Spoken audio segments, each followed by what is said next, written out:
Oh, it's been a while.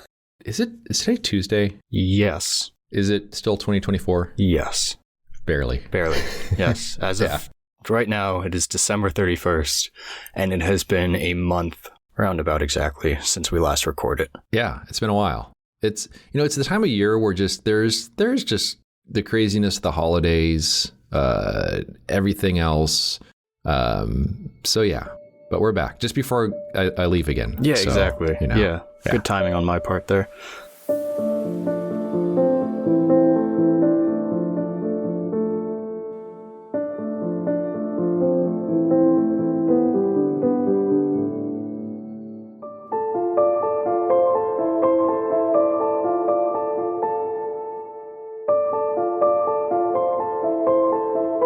It's funny because, well, maybe funny isn't the right word, but I don't know how else to say it. So, beginning of this month, I came on to our Riverside here to see about recording. Came on at the time, and I gave it like 15 minutes. And for one reason or another, you weren't on. Yeah. And I have this thing in my head for some reason that you don't want to do this. And no, I enjoy it. But for one reason or another, I just have it in my head that especially when something like that happens. And so pretty much this entire month, I've just been like, do I want to do this? it triggers something. Actually, you know what happened? Because the time we recorded before then, you had to do an earlier record time. Okay. And I have the memory of a week. Gotcha. And so I tuned in at our earlier time. I didn't see you. And then I'm like, I bet he's busy doing something more important. And then it wasn't till a week later that I remembered, oh, that's right. We were recording at another time for the longest time, but I completely forgot. And then I tuned in for a couple times after that. But by then I was just so swamped with the orders, and then just weeks flew by. It is just, it's bizarre. It is. Yeah. I mean, to think that it's been a month since we sat down to do this is crazy to me. I mean, and it's not even like that I've been super busy. It's just that time with the holidays and everything all combined, it just flew. Oh yeah. I mean, I can't even believe that last week was Christmas. Yeah. Speaking of which, how was your Christmas? It was good. It was good. It was just, small family gathering, kind of set up on my side of the family, we do like a Christmas gathering. On my wife's side of the family, the Russian tradition is New Year's, but it's basically doing the exact same Christmas stuff, but at New Year's. So it's Christmas on a 1 week delay. Interesting. So in that sense, and that's actually what we're getting ready for right now. So we've got like all kinds of gifts all set up on the dining room table. My wife is making some mashed potatoes and stuff.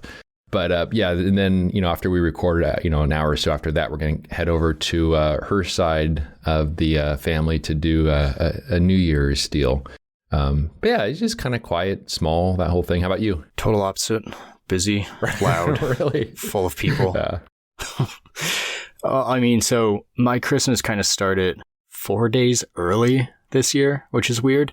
So my fiance's parents, especially her dad, is very much so into the 7 fishes dishes, which is an Italian tradition for Christmas Eve. I've never heard of that before. Right. So every Christmas Eve, they get together and they have 7 fishes. And it's just like a big dinner gathering kind of thing. Is it like 7 different types of fish, or is there just like 7? Okay. Yeah, so it's 7. That's a lot of fish. So it's 7 different fish dishes, and at each, you can't repeat fish. So you can't have 2 tuna dishes or 2 cod dishes. It has to be one type of fish 7 times. That's a pretty fish heavy meal. Well, so they count fish as crab cakes count as fish, shrimp counts as fish. So really, in my mind, it should be 7 seafood dishes, not 7 fishes. But I think fishes and dishes that rhyme really just turn something in someone's brain, and they're like, yes. Yes. Yeah. So yeah, I mean, is that a tradition within the family, or is that like a you see Italian thing? Is that something that is more of a broad thing, or is it, I've never heard of that. As far as I know, it's a broad thing within Italian culture. But I don't know, that could just be something that was made up within her side of the family, like years ago by a great grandmother, and they're like, yeah, sure. Yeah, because I mean, it's an English fish and dish rhyme in English, but what about Italian? Oh, that's true.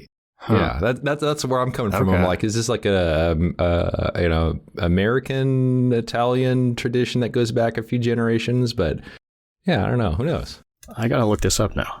It'd be awesome if it rhymes as well. Feast of the Seven Fishes is what it's officially called. In Italian? Oh, I can't do that.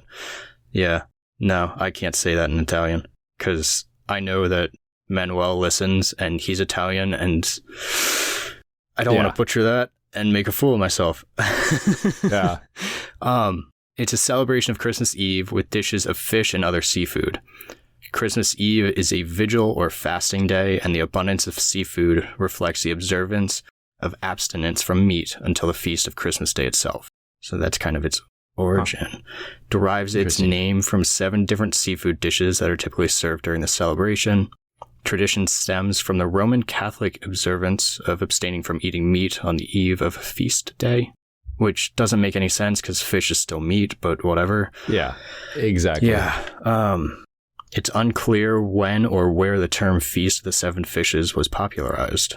The oldest reference to the feast is in a 1983 article. Okay, so it's not that old.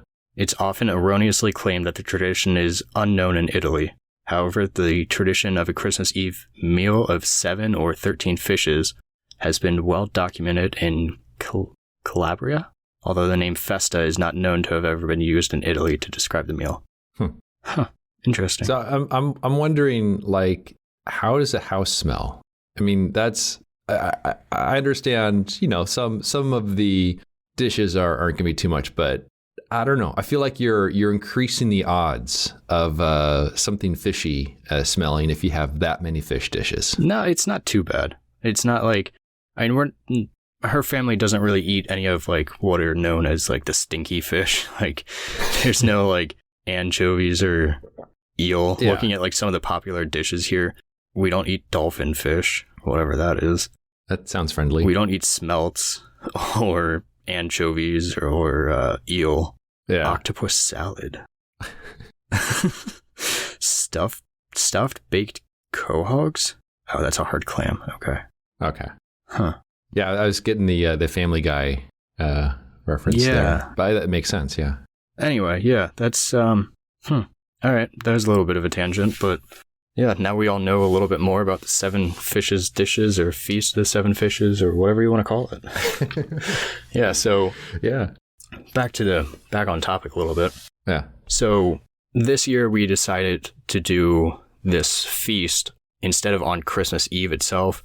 We did it the Saturday previous. Okay. Because it's really tough for a lot of the family to get together, especially now that a lot of them have kids of various ages. And there's certain family that can't make it on Christmas Eve because they're doing other things with the other side of the family and all that. Yeah. So my fiance's dad pushed it back to the Saturday. So we did that. And then, let's see, Christmas Eve, we went over and stayed over at their house and just had like a more quiet kind of meal. That wasn't too bad. And then stayed overnight into Christmas Day. Does Emmy join you guys? Yep, she joins. And then they opened presents and everything. And then Christmas was weird this year because both my mom and my sister worked. So my sister does night shift. So she worked Christmas Eve into Christmas Day. And then my mom worked Christmas Day, like 7 to 7. So we didn't open gifts until that Friday. And then that Saturday, we celebrated Christmas dinner with my family and everything.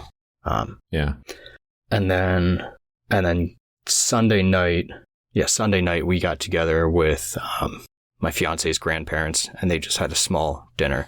So like the last 2 weeks, it's just been getting together with people and seeing a lot of people and not a lot of outdoor time. Just in general, way too much. Like for me, I'm like I'm done with people for the rest of 2024. Well, yes, certainly, yeah. Unfortunately, people are coming over tonight to celebrate New Year's, and it's like Yeah. It should be a small group, thankfully. I think it's just my neighbor and my sister's new boyfriend, I think. I don't know exactly what they consider themselves, but regardless. Yeah. Yeah, and it's always weird that week between Christmas and New Year's, just the fact that it's just everything is thrown off as far as the routine. And it just like, I know that, I mean, today, I mean, it's a nice sunny day here. I mean, it was really foggy this morning, but it's a nice sunny day, but still it's just kind of like, I have no sense of what time it is. I have no sense of what day it is. And so I am very much looking forward to once we get back into the normal swing of things. But actually so we're recording this on a Tuesday, and on Friday, my wife and I were flying to Kauai, and we're going to spend about a week and a half there. And which will be nice, just like relaxing. We have some, we'll do some hikes and some stuff like that, but we're mostly just going to be like relaxing on the beach and just relaxing without any like big agenda, which is especially nice coming from the holidays with, the Christmas and New Year's and everything else, going from all of the hecticness of everything going on, to just chilling on a beach. Will be nice, and hopefully they'll restore some degree of normalcy. But I don't know. We'll see.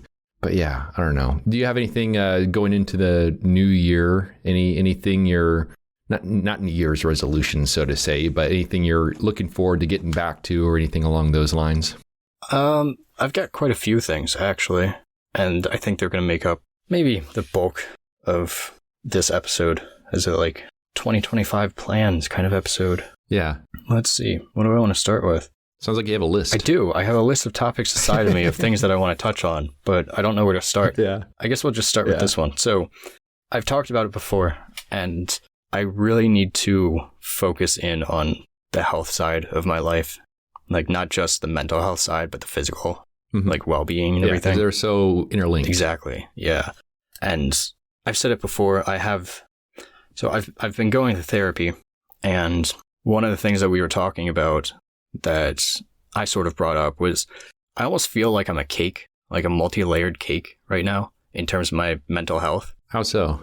The base layer of the cake of me is just a ton of anxiety. And that is really the cause, at least so far as I know, of a lot of the stomach and GI issues that I've been experiencing for past 3+ years now. Mm-hmm. And then on top of that, there's like a layer of depression that sneaks up on me every so often. And then on top of that, there's like my anxiety, as a lot of other people would experience anxiety just day to day, or, just one day you're more anxious than the other for whatever reason. And then now, because of the winter, the frosting on top of it is seasonal affective disorder. This is a very delicious cake. I know. It's a very blue cake in my mind, Yeah. So it's like it's a blue cake. Depression layers and the frosting are blue, and then the anxiety layers are like red, because, anxiety just, to me, signifies red. I don't know. Yeah. So I need to figure out that base layer. If I can figure that out, that's like my main goal for 2025, is to quell that, because it's causing so many like physical repercussions. Part of that, like I said, is being more health focused, thinking more about what I'm putting in my body and like how I'm feeling my body and how I am treating it as a whole in terms of what exercises and everything that I'm doing. Obviously, I've been going to the gym, but stepping up my cardio is something that I want to do, as well as, and I think more importantly than exercise itself, is that whole food and diet change that I need to make. Just really focusing on putting only good things in my body and not eating so much like sugary and just crap food. Yeah, because I mean, that's something that I've certainly noticed in terms of, some of that just stuff that's just not great for you. I mean, it feels great in the moment, but then give it a little bit of time, it's just like, I do not like this feeling. And that feeling lasts for a while. Yeah. And when you compare that to doing like cardio stuff, where, in the moment, I mean, actually, I certainly enjoy it in the moment, but then you get that endorphin rush that tends to last for quite a while. Like a little while back, I was doing like a cycling workout on the stationary bike. And then after that, I started doing some yard work outside. And I'm just walking around outside. I'm like, man, that sky is really blue today. That is nice. Look at those flowers. I don't know. It was just weird. Like I was like high on the endorphins and I was just observing all the nice things around me. But you take that and then contrast that to something like, eating a few too many cookies. And afterwards you're just like, oh, this is not great. Yeah. So definitely that could be a good thing for sure. Yeah. There are just so many times recently, like especially breakfast, I fall into this trap of like, my sister likes to bake a lot. So she'll make cookies, especially this time of year. And breakfast just defaults to sugary cookies. And I'm like, this is not good. Like, yeah. I should not be, like, these are supposed to be a treat if eaten at all. And then I feel it. Like, I go to the gym or I'm back from the gym when I eat, and my whole mood just shifts. Like, the rest of the day, my energy just is low. I'm just tanking from sugar. And if I don't keep that sugar intake, then it's like that I just feel like shit by the end of the day, by midday even. And it doesn't help me with my work or anything either. Yeah. So do you think if you were to have some new practices to get better at that, do you think that might help that base layer of the cake, that deep-seated anxiety? Yeah, definitely. I think if I feel better just because I'm eating better, that it'll help. Yeah. That's, I definitely think that's a good one. Now, there's something that I think some people have and some people don't, which I definitely have. Like if I'm having dinner, I'll be eating at some point. I will have one more bite of food. I'm like, this is my last bite of food. Like I know that this is the limit right here. And if I go over this limit, it's just not going to feel great. And same thing for like, I have that tuned pretty well for like, if there's like desserts, like if there's a cookie, I'm like, okay, I'll have one cookie. I know that this is good. I know my body's going to say, hey, have more, but I know that I will feel horrible after that. But it's such a finely tuned thing. And my wife sometimes gives me a hard time about it because I'm eating dinner, all of a sudden I'll just stop eating dinner. I'm like, I'm done. Do you have that reaction as far as like knowing? I wonder if you have that sense of knowing before when you reach that limit of whatever it is. For certain foods I do. For sweet foods and that kind of thing where the dopamine really hits, I don't. Yeah. And I really wonder too if a lot of that comes because of the mental health issues that I deal with. It's like your body's addicted to that little dopamine hit that you get. Yeah. I already don't have, say, enough dopamine or serotonin or whatever it is. And so my body craves it more and is like, okay, this is an easy way to get it really quick, even if you're going to feel worse off after eating it. Yeah. But when it comes to like dinner or regular like lunch foods or whatever, I find myself eating less than I used to. Like I would eat and eat until I was like stuffed. And nowadays, like it was funny because this past Sunday when we went over to my fiance's grandparents' house and we had pasta and with sausage and meatballs and that kind of thing and a salad. And I just had like one plate and I was good. Like I was at that comfortable, satiated level. And everyone else like around was like, oh, have more. Like we have so much, like have more. I'm like, no, I'm good. Like I'm at that point where I'm not going to feel gross when I get up from this chair. But I mean, you set down a plate of Oreo cookies to me with a glass of milk and I'll just down it. Like, but so that's something that I really need to work on, that like mind over matter kind of ordeal. And I wonder if while you're doing that, increasing the cardio a little bit to the point where you kind of like transition to like, those endorphins are pretty nice, I can see how making some of those decisions could be the sort of thing that puts you in the better mindset to tackle the various other things to do, throughout the day. Yeah. And speaking on cardio too, and stationary bikes, I decided the other day, after about 2 months or so of debating it, I finally picked up a stationary bike of my own.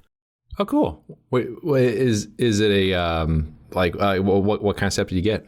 I just got the Schwinn IC4. Yeah, I've got the exact same one. Yeah. That's kind of what I went for after we talked about it, I think, off the podcast for a little bit. I looked it up and they had some Christmas deal, like $200 or $400 off, whatever it was. That's pretty good. Yeah. Yeah, it's a heavy bike. It's a very heavy bike. Yeah. It was like 105 pounds packaged up, and I've just trying to get it from my car down into the basement was an adventure. You're going to need to get yourself some good fans if you don't already have them. Oh, why is that? Oh, just because when you start riding it, if you don't have air hitting you, and I'm talking like a lot of air hitting you, it gets very hot very fast. So I have, a while back at Costco, they had these fans from Lasco. It's the sort of thing like you'd see on like a job site to like dry a floor or something like that, I have 2 of those in the front. I got 1 of those in the back, and they're pretty strong. So I have all 3 of them going when I ride, and I ride in the garage. But yeah, I mean, that Schwinn IC4, it's a good smooth bike. I put different pedals on it. Just they're the pedals I use that have sensors in them to tell you like how much power you're putting out and all that, and then I can do workouts on it. But yeah, it's a good bike, but definitely get yourself some good fans. They're really good high power ones. They look like a snail from the side. Okay. But yeah, you get those going, and it'll be a lot more enjoyable. Otherwise, it's going to get really hot and sweaty and but that's good. That way you can get some cardio going, especially on the days when it maybe is not as nice outside. Yeah, I mean, I figured too, it will help me not only to build up that routine because it's just downstairs. So like, in the mornings or in the evenings, if I'm just bored or have nothing else to do, I can just go downstairs, hop on the bike, and do even just like a 30-minute quick kind of cycle. Having that accessibility of it will really help, instead of, now I have to drive 20 minutes to the gym and then drive 20 minutes back. And do I have enough time? Is it going to be too crowded? And all that kind of like demotivating aspect. And then the other thing too, hold on, my phone keeps blowing up and I have no idea why. All right, nothing important. While we were over at her grandparents' house, so her uncle lives in the same house as her grandmother and great-grandmother, speaking of my fiance. And apparently he picked up this gym equipment setup, this ultimate home gym equipment, and like from a neighbor, because they live down in Philadelphia. And he's like, I don't know what to do with it. I just picked it up because it's in really good shape, and it's one of the better brands of it. It's like a $3,500 setup.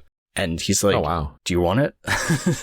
He's trying to figure out someone that was there within the family to give it to. I'm like, yeah, I'll take it. Like, let me figure out how to get the truck and the trailer, if I need it, down there to pick it up.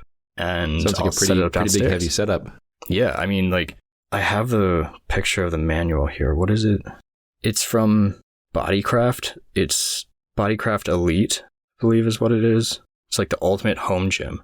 And this thing has it has your lat pull downs, it has your leg extensions and leg curls, has rowing, it has at least one cable, it has bench press, or not technically bench press, but chest press. It has a bunch of different stuff to it. And I'm just like, okay, cool. I've been wanting to set up a home gym type of thing. And now with this stationary bike and then this thing that I'll be getting, like, yeah, this could work. So now I can, into 2025, I don't have to worry about going to the gym. I can just hop downstairs and go. And the nice thing, it's a good way to start the day too, which is kind of nice. That's like, what I always loved. Morning, like this morning, I did an an hour and 15 on the stationary bike, which is usually an hour to an hour and a half is kind of the standard what I'll do. But I've just been doing some just like low intensity stuff this week just to get some workouts in before going on the trip. But yeah, it's nice just to be able to go out there, throw on the fans, do the cycling stuff. You could, watch something maybe at the same time, or, I use a app called Trainer Road that gives me all these workouts to do, which is kind of, it gives a sense of focus.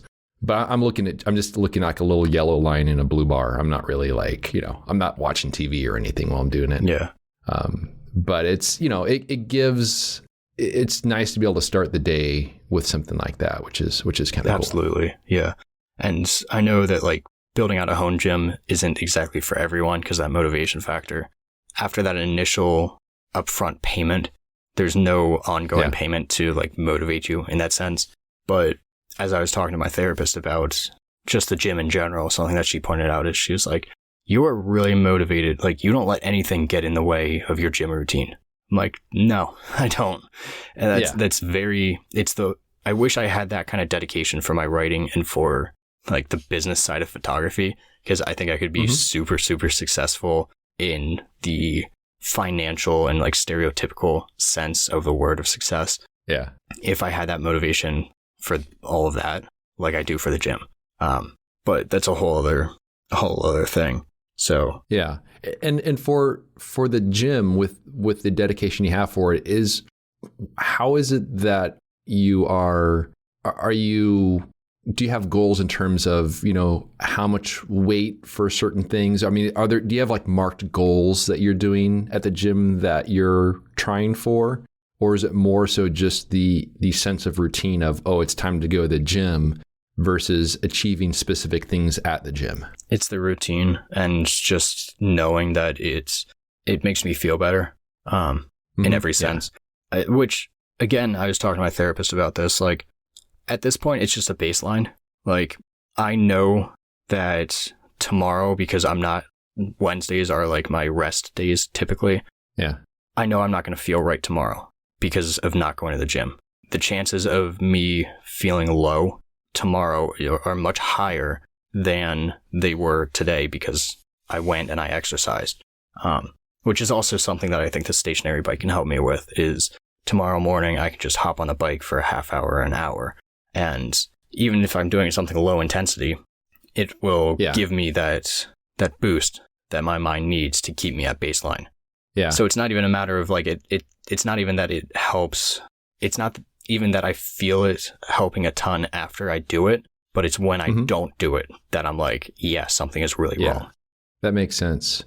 And also the low intensity stuff is the best. It's the best in the long run too, because it's something that is sustainable that you could do every day if you wanted to.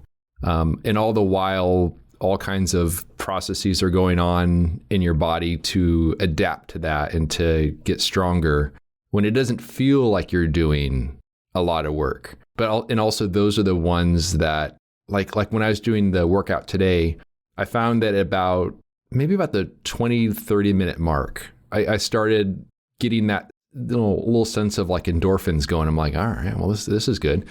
But yeah, so it was a pretty low intensity ride that I did this morning. But yeah, I'm glad that you have that stuff and that you can expand that to be, part of the routine. And also the other thing that you'll find, depending on how much you get into, is that there are certain metrics with the cycling stuff that can also provide goals, which is kind of fun, where you can start to see this progress that's represented. And so that's one of the things that keeps me doing it, just to like, let's see what we can do with this, which is kind of fun. One of the bigger things, more immediate things that is happening in 2025 that I wanted to talk a little bit about is I'm going to Japan. Oh, wow. So on purpose? Yes, on purpose. Okay. Yes. Okay. Yeah. I'm not being kidnapped or anything. Okay. No worries there. I'm not participating in any Squid Games either. Okay. Yeah. Even though that's technically Korea. My fiance was a little concerned about the prospect of me playing any games with strangers before boarding trains and such. Said, oh, don't worry about it. I'm not going to. I'm not that desperate or strapped for cash, and the yen is way too weak to play games like that. This is true. So last month, at some point, you had mentioned Brian Lackey. Yes. So after you had mentioned him, because we were talking about newsletters and everything, I signed up for his newsletter, and then I saw that he had just recently come back from a trip to Japan, a 10-day trip. And I watched his videos on it. I subscribed to his Patreon account. And then I was like, on his Patreon account, he posted this kind of almost behind the scenes video that went into a little bit more detail on the trip itself and what he paid for everything. And I was like, I could do this. Like, I could make this happen. Because he was saying that everything over there, because the yen is so cheap, everything over there is really inexpensive. Like $30 for 3 meals eating out each day. Oh, wow. And it's not like he was eating purposely cheap. I mean, he wasn't going to the most expensive spots, but nonetheless. Yeah. And obviously, like, the health or the food over there is so much healthier. Even like the vending machine foods and such are so much healthier. They're held to a different standard over there than what they are here. I sent him an email. I was talking to him a little bit. And then Mark Davis, who I've mentioned before here on the podcast, he's an American living over in Japan for the past at least 10 years, maybe more. I can't remember exactly, but I was talking with him a bit about it and the prospects of like, is like February, March a good time to come over, or should I wait until later in the year or whatever? He's like, there's no bad time to come to Japan. Yeah. So I just said screw it and went and got my passport, and that's coming in the mail sometime within the next week, thankfully. Oh, wow. So yeah, so now I just have to book my flight now that I know my passport is going to be here on time, and start booking everything else. But sometime I'm thinking that February 16th to March 3rd, so about 2 weeks, I will be bumming around with Mark Davis and possibly Sho Hoshino, and then also our featured photographer, who we will get into a little bit later, Stu Thompson. Wow. That's really cool. Yeah. Wow. Yeah, I guess that's the sort of thing, if one is a very savvy traveler and knows the way to, do a trip like that and all the ins and outs of it, that certainly presents a pretty awesome opportunity with the exchange rate and everything else. Yeah, definitely. And this is something that, like, Japan has been a distant love of mine since middle school. I mean, I remember sitting in a history or social studies class in, like, I think it was 7th grade, and we were talking about feudal Japan and Zen gardens and samurai and all of this, and it sparked something within me that I was just like, this stuff is awesome. And I've been obsessed with the culture and just the way that they treat nature, especially, and the respect that they have for it. So I was just, I don't know. It's funny too, because if you would ask me this time last year, oh, hey, you want to go on a solo trip or even just a trip in general to Japan, you want to do it? Like, I would have said no way. Yeah. But it's funny how the 2 trips that I did this year, the one to the Palouse and the other to Yellowstone, how those just changed my mind so dramatically about solo travel. And I don't know. I just feel I need to do this. Do you have any goals in mind when it comes to the photography side of things? I can't really say that I do. One thing that I have on my mind is there are a lot of vending machines out there that are just in the most random places. Mm-hmm. And I'm trying not to build any expectations of a project or anything right now because I know how bad that can be. But I do think it'd be cool to do something with that, depending on how many I see and what I all see. Whether it's like a pairing of just these isolated vending machines and then a side of it, like thinking like a book format, then a side of it have the the forest or some other like forest detail or something aside of it. Yeah. But I don't know. I just want to get over there, see Japan, experience the culture, experience the food, and then hang out with whoever I can hang out with. Yeah. Yeah. And I think it's with regard to at least the seed of the idea of, perhaps the vending machines or other things like that. I do think it's important to have something in mind, even if you don't necessarily stick to that, or if you switch to something else, or if you just do whatever when you're there.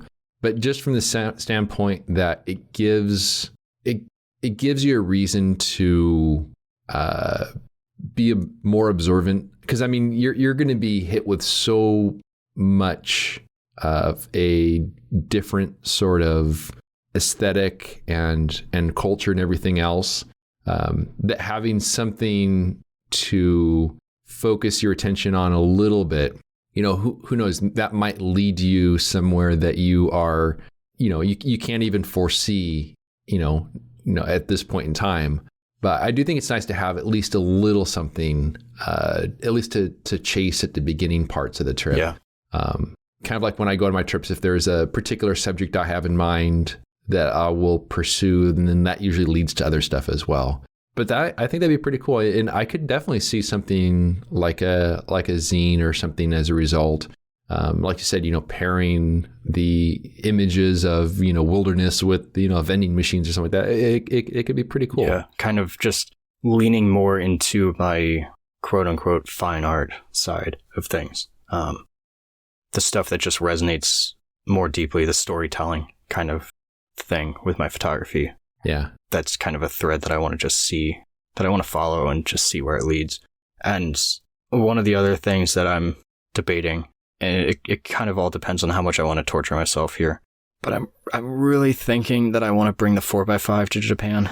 That will get a little tricky. Yeah. Yeah, it'll get tricky. I mean, totally doable. Yep. But it just, you would have to bring a lot more. If it was me, I would just bring the digital kit. Yeah. There might be some scenes where you're like, oh man, I wish I'd taken this on 4x5, but I don't know, flying international with film and then all of the other stuff that you need to make it work.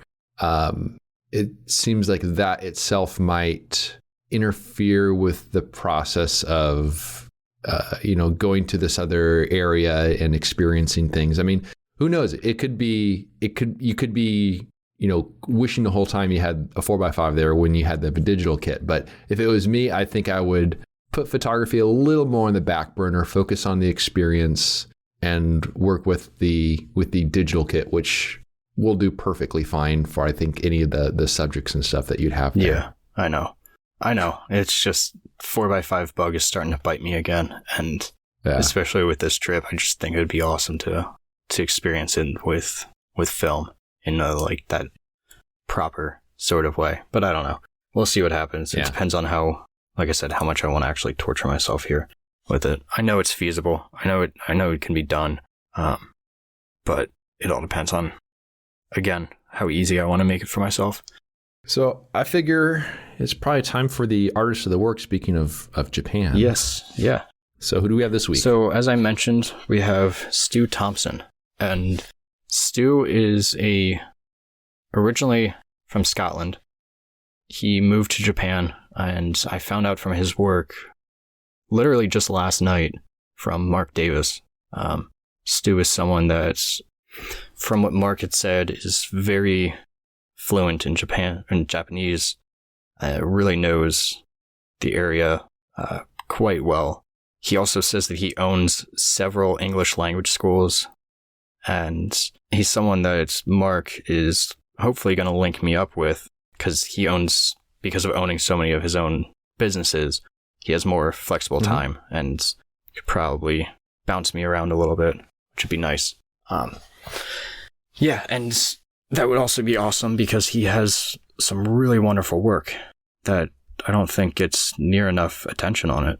Yeah, I mean, I'm looking at his Instagram right now, and I do see the influence from some of the, images that I see from Scotland, for example, and the trees and subjects like that, I do see a strong influence of that in his work from Japan. It's just very, very clean images. A lot of misty photos, some beautiful fall color, close-ups of trees and waterfalls and stuff. For absolutely beautiful work. Yeah, I'm looking in particular one from October 8th. It's the 13th one down on the left-hand side. It's a photograph of two trees with the sun breaking through, just illuminating that ground mist. Yeah. There's a photograph it reminds me of, I believe it is William Neal. That's exactly what I was thinking. Definitely some, seems to be some influence from him there, but just very nice color palette with a lot of blue tree trunks juxtaposed by that warm morning light. It's really, really nice. Yeah, and there's really nice separation between the trees with the light shooting through the mist right between them, in the way that they're curving gently away from each other. So there's some really nice subject interaction there too. Yeah, there's another one closer up towards the top of his feed, which I'm able to see all of these now, like be able to go down 13 rows if I want to, because I hopped onto my fiance's account. Okay. So it makes my life a little bit easier here. Yeah. Which is nice. But there's another one here. The third one down on the right is another time, two trees, this time in like more springtime conditions. Again, with that foreground and the ground itself being covered in that low-lying mist or fog. Yeah, and that one's interesting because since the fog is so low, it almost completely obscures the foreground. But then as you go higher up on the trees, there are, all kinds of contrast. So it's almost like reversed of what you see for some misty photos where you have the mist up top, but then you can see the ground plane. Because it's just such a dense mist there. Yeah. And on that same row on the far left, so the third one down far left, where it's a backlit tree branch against kind of some ghostly looking trunks in bluish shadow in the background with a little bit of diagonal light. Also just a really clean image. And again, you get that subject interaction between the foreground tree and then the background, which is also very, very nice. Yeah, there are a lot here that are just, I don't know, it just all makes me really excited to go see this landscape. Yeah. Yeah, especially since it's something that'll be so very different. And it's interesting because I clicked through some of these. I'm like, oh, this one has to have been shot in Scotland or somewhere. Like, oh, nope, that's Japan. That's Japan. Yeah. Because we don't see as much. I mean, there obviously are some absolutely fantastic photographers from Japan who share their work a ton, but I feel like seeing some of these, well, I'll say it's pretty refreshing to see some of these scenes and have no clue whatsoever where they are in terms of like, as opposed to just seeing the same icons over and over again that we see. So it is quite refreshing to see that. Yeah, it absolutely is. It's just, yeah, like you said, Japan is not something that we see a lot of. It's definitely grown in popularity because of guys like Sho Hoshino, Mark Davis, as their photography becomes a bit more popular and they start to get more people over that way.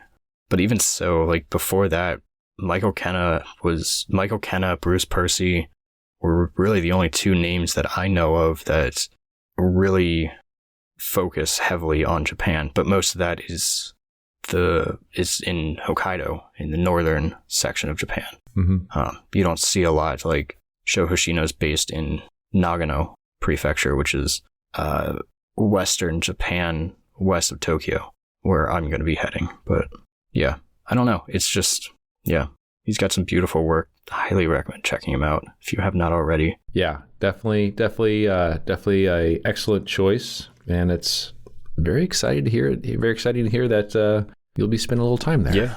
Like I said, I'll be spending about 2 weeks there. I figure that gives me 10 solid days, 2 days on either ends for just general recovery, and then the very, very, very long flight Yeah. 18-hour Especially flight. coming from the East Coast. 18 hours is roughly what it is. Yeah. With plus or minus an hour and a half because of layover. Yeah, I'm not looking forward to that. So do the flights like go to like LA or San Francisco or something like that, then hop over the rest of the way? Sort of.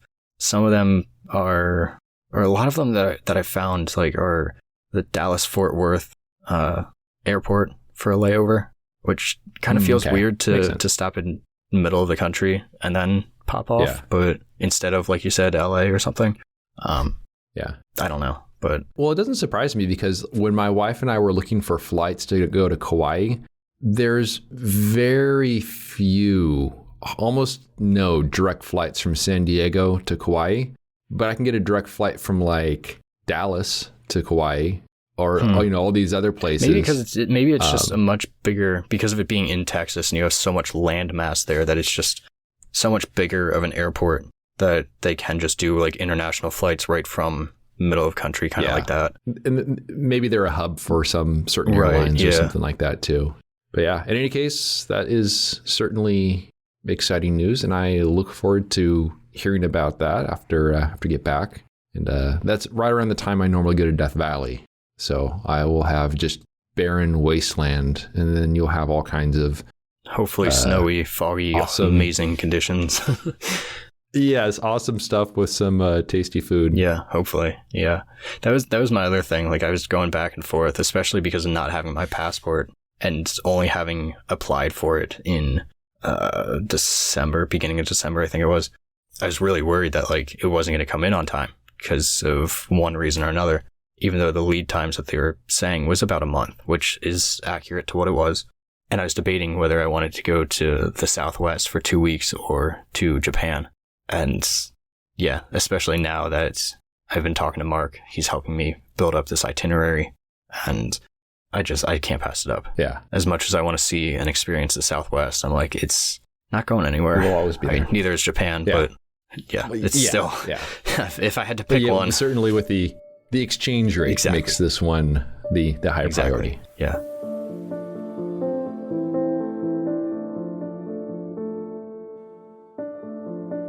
I hope you enjoyed our creative banter.